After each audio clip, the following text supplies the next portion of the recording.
es el valor compartido. Y este tiene una relación directa con la razón de ser de la empresa. ¿Y cuál es la razón de ser de la empresa? Esta ha sido y es la de servir. Habiendo sido creada la empresa por personas con el propósito de satisfacer las necesidades de la sociedad, esta ha sido una característica de siempre, servir al bien común. ¿A través de qué? A través de la producción de bienes y o la prestación de servicios. Sin embargo, en un determinado momento y por aspectos o factores relacionados con el crecimiento económico y la globalización, las empresas se apartaron de este principio, haciendo primar en su gestión el aspecto económico, la inversión y el logro de mayores utilidades, por sobre otros aspectos como por ejemplo el bienestar de sus trabajadores, el cuidado del medio ambiente, la comunidad, e ignorando los efectos que su accionar y su proceso productivo podría generar en la sociedad o en la comunidad en la que se desarrolla. Además de esto, hay otro factor y es la falta de una cultura de consumo por parte de la sociedad. Esto constituyó un importante aspecto que contribuyó a la agudización de esta situación, ya que los criterios para las decisiones de compra primordialmente se contemplan sobre el precio y la accesibilidad a la adquisición del producto. En este sentido, si el producto reúne las condiciones de ser barato, de fácil acceso y de calidad relativamente aceptable, son razones suficientes para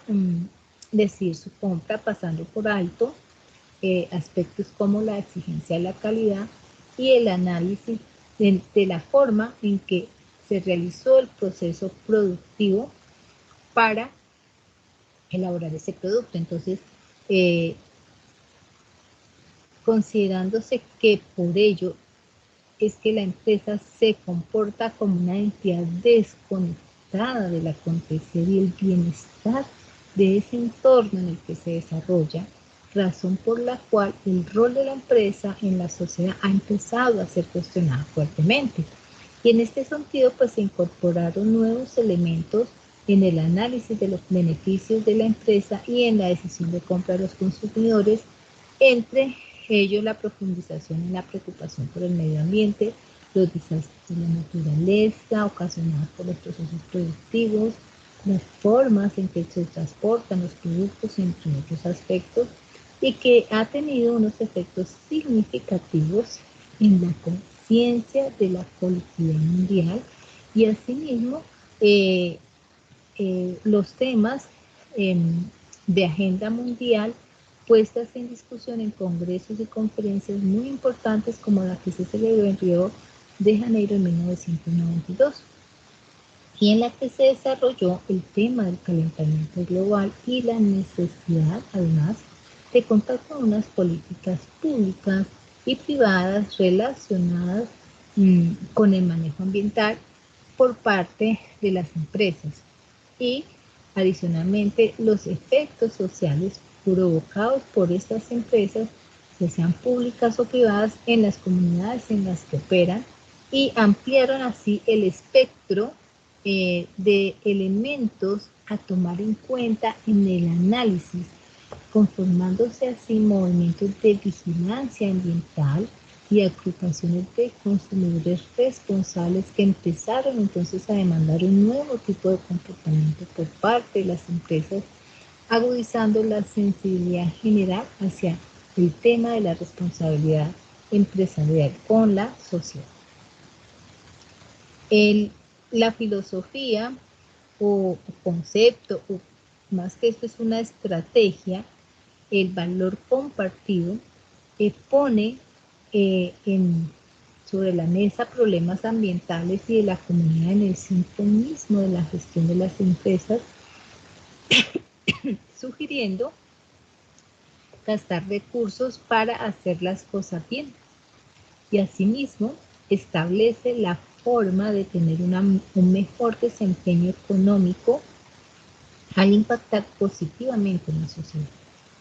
Es por esto que el valor compartido es un concepto que parte de una evidencia indiscutible.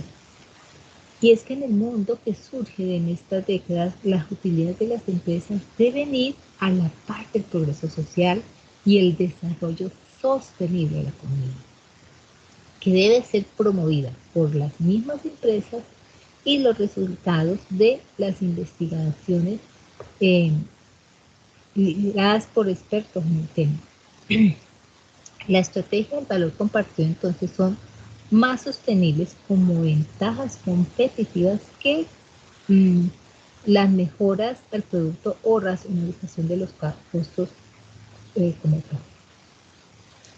La estrategia del valor compartido además implica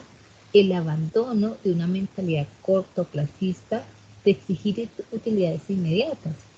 entendiendo entonces que se presentarán oportunidades si se piensa ampliamente en el beneficio social. Se trata entonces de asumir una conciencia de que hay que reformular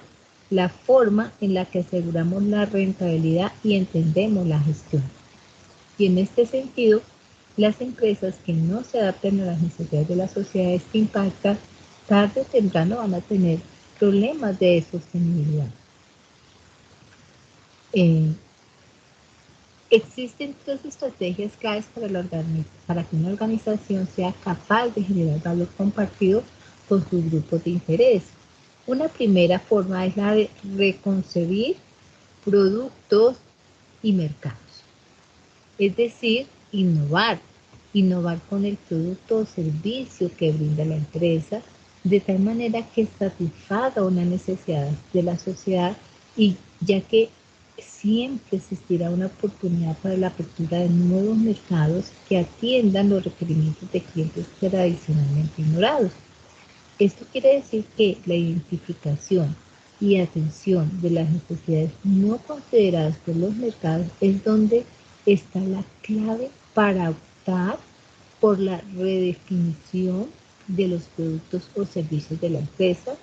propiciando con ello la creación del valor compartido. Una segunda manera de generar valor compartido es redefinir cómo la empresa desarrolla sus procesos productivos o administrativos, eh, en conjunto en su cadena de valor. Y es que aquí se refiere a buscar oportunidades de éxito a través del ejercicio de esas prácticas innovadoras empresariales que tengan en cuenta los impactos sociales, los ambientales y económicos en el entorno, lo cual involucra hallar nuevos caminos para desarrollar estas prácticas o negocios locales o utilizar nuevos modelos de distribución para los productos o ahorrando en el uso de recursos como la energía o logísticos, es decir, buscando no solamente la reducción de costos, sino la generación del valor compartido en las operaciones. Y la tercera estrategia es la que contempla la creación o el desarrollo de clústeres locales. Y estos deben de buscar atender las características y demandas reales de la comunidad en las que se desarrollan, dado que las condiciones estructurales que estos presentan pueden ser determinantes para jugar a favor o en contra de la empresa. En consecuencia, cada empresa que forma parte de un clúster tiene la oportunidad de hacer una invaluable contribución al ayudar a potenciar dichos clústeres locales a través de sus iniciativas. Para complementar esta información sobre el valor compartido, voy a compartir con ustedes los clústeres, un video que nos habla sobre la estrategia del valor compartido. Permítanme en un momento, ya comparto con ustedes el video.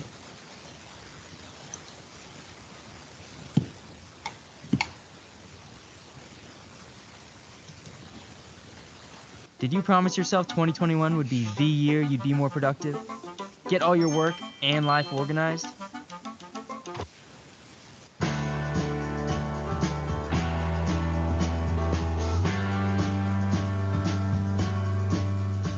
gusto compartir con ustedes. Hoy vamos a compartir un poco acerca de la herramienta de valor compartido pensado por Porter y Kramer, que es una nueva forma de hacer negocios. Para nosotros muchas veces los problemas sociales son como un obstáculo para poder avanzar y seguir creciendo en la vida empresarial, pero sin embargo ellos nos plantean que los problemas sociales pueden ser vistos como alternativas de negocios y a la vez así contribuimos a tener empresas más sólidas, más fuertes y una mejor sociedad. Pensando o desde el punto de vista de Porter, se hablan de 3 tipos de estrategia de valor compartido. La primera estrategia de valor compartido nos habla de redefinir el producto o el servicio. ¿Qué significa eso? Que existen necesidades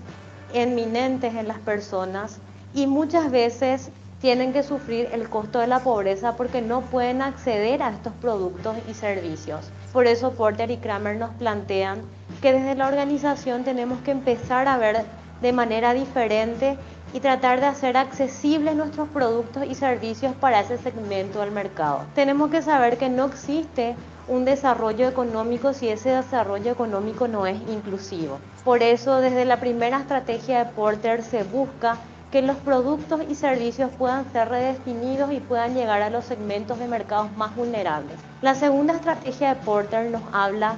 de potenciar a nuestra cadena de valor, es decir, que fortifiquemos a la cadena de valor que está compuesta por personas de la base de la pirámide. Nosotros, las personas que formamos parte de las organizaciones, podemos integrar a las personas más vulnerables a nuestra cadena productiva. Así logramos el doble resultado de ganar-ganar. Y la tercera herramienta planteada por Porter es la herramienta de clúster. Y es lo que nos piden hoy los Objetivos de Desarrollo Sostenible. Los Objetivos de Desarrollo Sostenible, en función a la cadena de valor de Porter y a la estrategia de valor compartido, nos habla de que hoy tenemos que trabajar a través de combos y a través de las alianzas con varias organizaciones, la sociedad civil y el gobierno, que es el objetivo número 17 de los ODS. Y también Porter, en la herramienta de valor compartido, nos habla que la mejor forma de poder obtener los resultados es generando las alianzas, que es parte de la formación de clústeres. Si bien esta estrategia, la estrategia de valor compartido de Porter, parece una estrategia muy abstracta y que no lo podemos llevar al plano, les quiero hablar de los 6 pasos fundamentales para que podamos implementar esta estrategia en el ADN del negocio. Es importante saber que la herramienta de valor compartido de Porter no contrarresta lo que habla hoy la responsabilidad social empresarial. Es una nueva forma de hacer negocios que busca alcanzar la sostenibilidad del negocio, es decir, alcanzar el triple resultado. Cuando hablamos de un triple resultado estamos hablando de la generación de un valor social, la generación de un valor ambiental y la generación de un valor económico. Entonces, en este punto tenemos la sostenibilidad del negocio, que no solamente busca alcanzar un resultado económico, sino que también generar valor en todo su entorno. Ford nos decía que un negocio que solo se dedica a ganar dinero es un negocio pobre. Por eso las organizaciones hoy tienen que dejar de lado esa visión cortoplacista que solo busca la retribución económica y no busca la generación de estos 2 grandes valores, el valor ambiental y el valor social. Para poder implementar esta estrategia, el primer paso que tenemos que seguir es el descubrimiento de oportunidades, porque tenemos que descubrir las oportunidades de negocios a través de los problemas sociales. Tenemos muchos problemas sociales que podemos ir atacando, como nos dicen los ODS, la reducción de la pobreza, la reducción del hambre, la reducción de las desigualdades de género, la inclusión de personas a nuestras cadenas productivas y por sobre todo potenciar a aquellas personas más vulnerables para que puedan tener acceso a plataformas de ingreso económico, a una mejor educación, a una mejor calidad en cuanto a salud.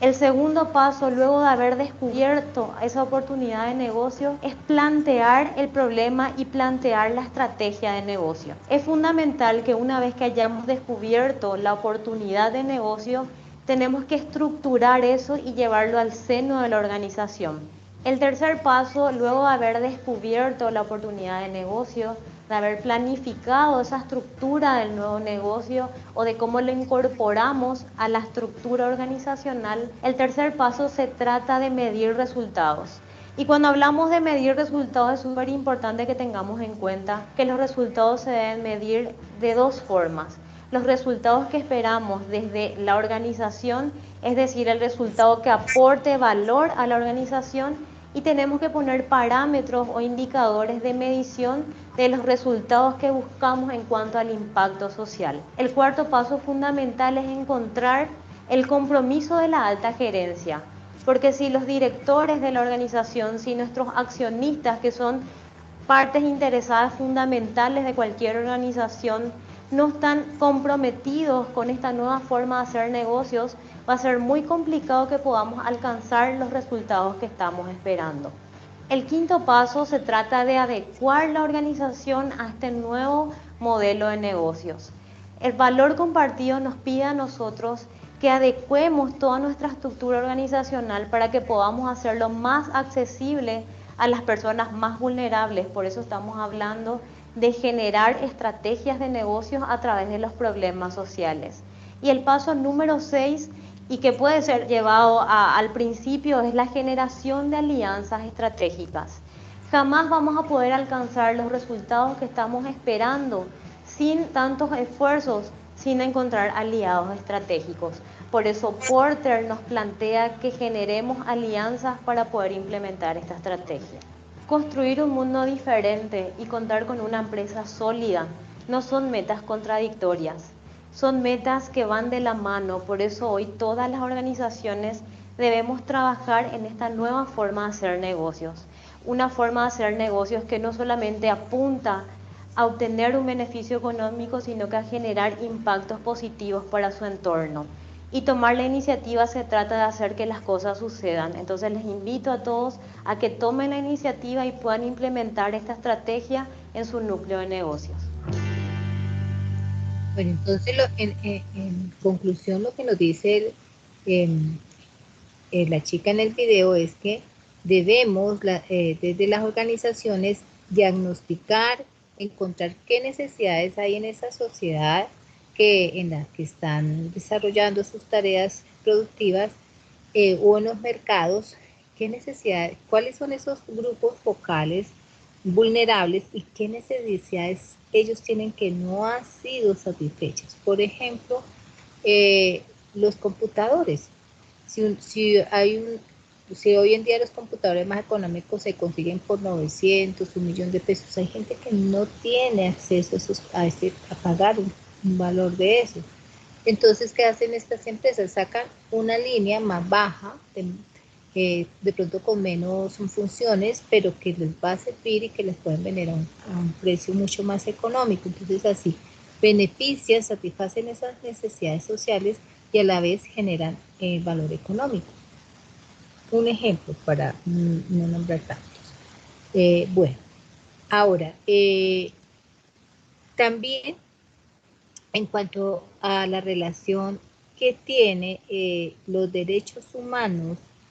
y la empresa, pues tiene que ver totalmente también con esto del valor, con esta filosofía o con esta estrategia del valor compartido y con el derecho al trabajo, ¿no?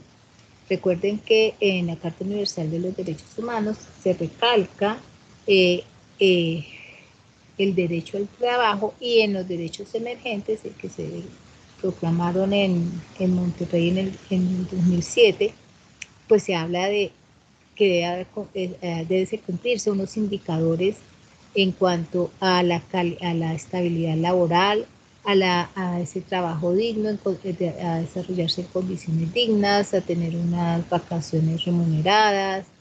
una posibilidad de ascender, de crecer como persona y como profesional, etc. Y por esto es también, entonces, desde este punto de vista, pues las empresas deben implementar una debida diligencia para atender posibles vulneraciones de los derechos humanos al interior de la empresa o con aquellos actores con los que se relacionan. Y esta debida diligencia inicia para cualquier empresa pública o privada, ¿no? Debe iniciar con un análisis de riesgos. Un análisis de riesgos en cuanto a la normativa, al conocimiento normativo, a las tanto externas e internas y que tienen relación con la misión o estrategias que desarrolle la institución, su fortalecimiento, esos procesos de calidad que debe desarrollar a su interior, los procesos productivos, los procesos administrativos, cómo los documenta, cómo se gestionan,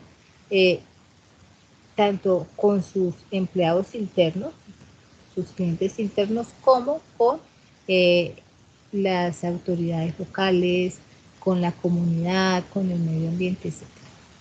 También debe analizar unos posibles riesgos que se presenten en los procesos de seguridad y manejo de arreglos de seguridad. ¿Qué riesgos de seguridad industrial hay o de salud ocupacional? Debe tener qué riesgos puede traer o inconformidades o impactos pueda tener de forma negativa con la comunidad en la que se desarrolle, cómo es el uso de las tierras o cuál es el uso o cuidado o prevención que se tiene con las tierras en las que desarrolla su operación, cuáles son sus procesos de contratación laboral, qué tipo de contrato tiene, cuáles son esas condiciones laborales que ha contraído con sus empleados, cómo es el trato, cómo es el pago, cuál es el procedimiento para que tiene con los proveedores o contratistas de insumos o servicios que requiere la empresa. ¿Cuáles son los riesgos que genera su proceso productivo o administrativo con el medio ambiente en el que está? Y cuáles son los riesgos de corrupción o transparencia que tenga con toda la gestión que tiene con todos los actores. Hay que tener en cuenta que todas las empresas privadas tienen acceso y son las que contratan directamente con las instituciones del Estado. Entonces aquí la transparencia es clave tanto en las empresas privadas como públicas. Ahora, aquí lo que nos está hablando en esta diapositiva es el ámbito de influencia de las empresas en materia de derechos humanos, tanto con los empleados, sus clientes, sus proveedores, la cadena de suministros, las empresas subcontratadas, las actividades propias del negocio que puedan afectar o vulnerar los derechos humanos de otras personas o de un colectivo, la realización de esa inversión social, que aquí es donde pues, se conecta con esta estrategia de valor compartido, cómo la hace real, cómo la mide y cómo mide ese impacto social a través de esas acciones que programe y gestione. Cómo ese trato, esa comunicación y qué actividades desarrolla con la comunidad local para no vulnerar los derechos de esta comunidad y en general pues de mantener un diálogo con todas las actores, entidades que le rodean, tanto a nivel local, nacional o internacional, si es el caso, para fortalecer la institucionalidad. Ahora, en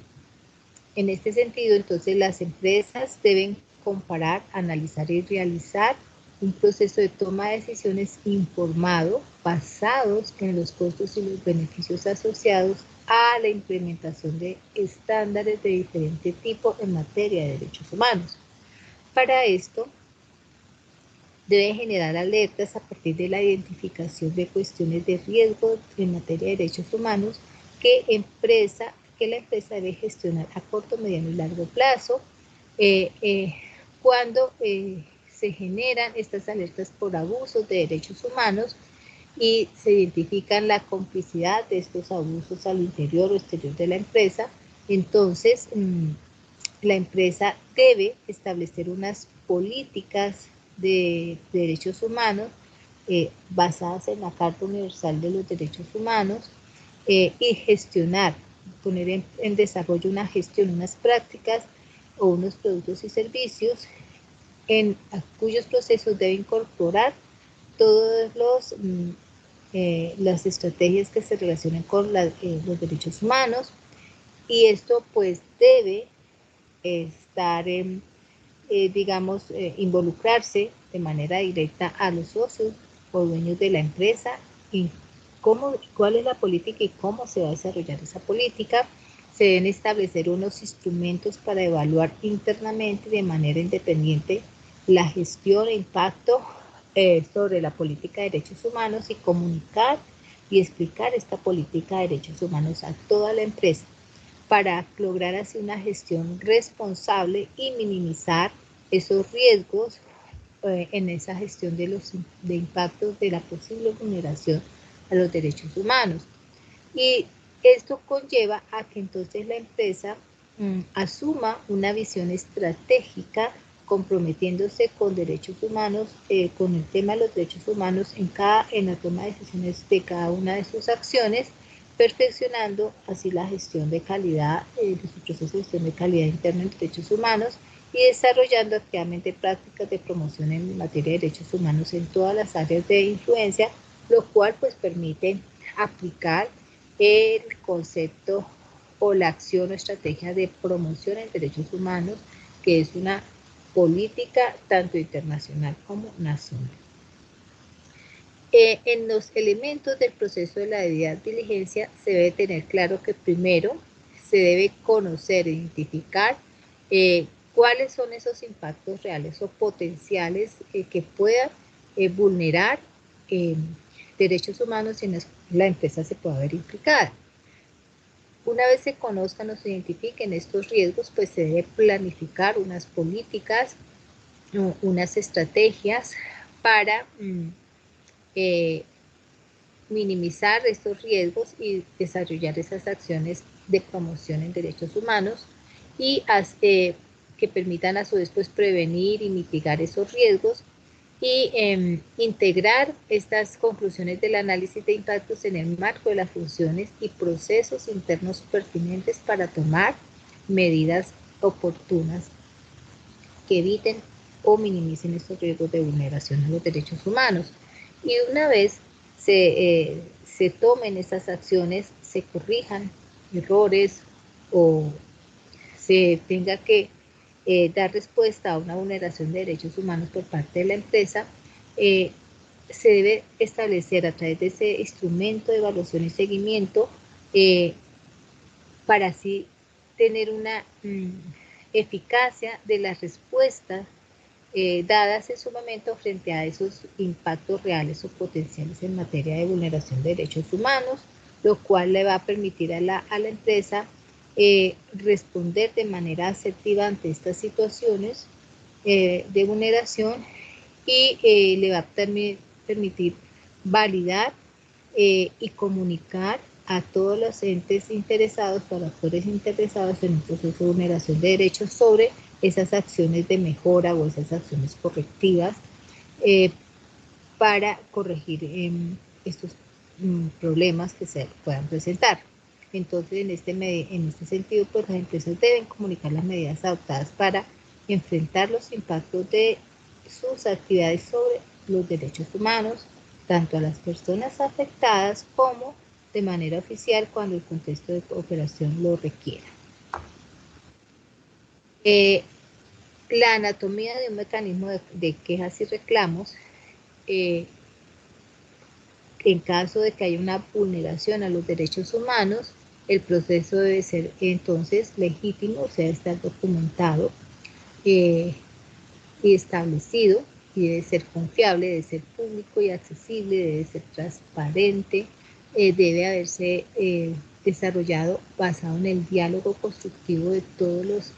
interesados o partes de la empresa y laboral, sus proveedores, con el mismo entidades locales, institucionales. Bueno, debe ser predecible, debe ser proporcional, debe ser culturalmente apropiado, o sea, que respete las costumbres de la comunidad en la que se desempeña, debe ser confidencial, o tener unos niveles de confidencialidad según sea el caso, debe tener acceso a unos mecanismos para poder acceder o poner el reclamo o minimizar el riesgo ante una vulneración de derechos humanos, debe de ser justo y empoderador, debe haber una fuente de aprendizaje de esas lecciones aprendidas. Entonces, esta queja o reclamo inicia con la publicación del mecanismo, a través del mecanismo de esa radicación de un derecho de petición, por ejemplo, se radica una queja o reclamo. La entidad en su proceso debe dar una respuesta inicial a la persona que radicó la queja y registrar ese recibido. Y una vez se hace ese paso, entonces se da inicio a una investigación, a una revisión de los hechos, de los actores, de los implicados, qué fue lo que sucedió, cómo sucedió en ese proceso de investigación, y una vez se llegue a unas conclusiones, entonces se debe dar unas opciones para solucionar esa situación de conflicto y proponer con los implicados, con las víctimas o afectados, un acuerdo entre tanto la empresa como aquellas personas afectadas, que puede ser un cliente, puede ser un proveedor, puede ser un trabajador, puede ser la misma comunidad, etc. Y se debe responder oficialmente sobre esa afectación o ese acuerdo que se llegó con los afectados y publicar los resultados e integrar esos indicadores o esos instrumentos de evaluación y seguimiento para incorporar esas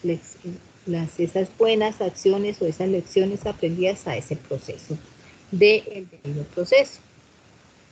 Entonces, con esto se busca que la empresa tenga como prioridad evitar la corrupción con la agenda pública, vencer el círculo entre la violencia, narcotráfico y delincuencia organizada como escenarios para que generan corrupción, comprender y actuar con decisión y audacia para cerrar las puertas a la captura y a la reconfiguración cooptada del Estado,